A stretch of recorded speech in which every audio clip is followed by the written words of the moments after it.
এ বুড়ি, ছোট গজা খাবি?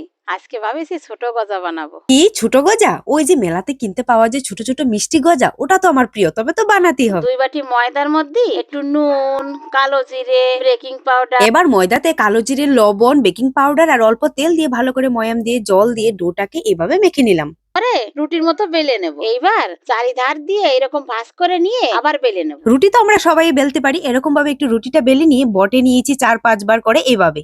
এরকম ছোট ছোট পিস করে কেটে নিতে হবে। এভাবে বটলে তবে না লেয়ারগুলি সুন্দর হবে। তারপর ছোট ছোট করে গজার শেপ দিয়ে কেটে নিয়েছি। হালকা আছে আস্তে আস্তে ভালো করে ভাজতে হবে। হালকা আছে কিন্তু এগুলি ভাজতে হবে, না হলে ভেতরটা কাঁচা থাকবে। এভাবে ভেজে বাটি নিলাম। চিনি আর 1 বাটি জল দিয়ে ভালো করে জ্বালাই নেব। এইগুলোরে দিয়ে দিতে হবে। এর আগে যে চিনি কাঠিগুলি বানিয়েছিলাম সেম ভাবে কিন্তু চিনিটা পাক করে গজাগুলি দিয়ে নামিয়ে নিয়েছি। দেখো কতটা সুন্দর হয়েছিল, একদম পারফেক্ট দোকানের মতো দেখতে হয়েছিল। আর টেস্টও কিন্তু দারুণ ছিল। তবে তোর মেলা থেকে কিনবো না, এই রেসিপিকে দেবো আমি 9 out of 10।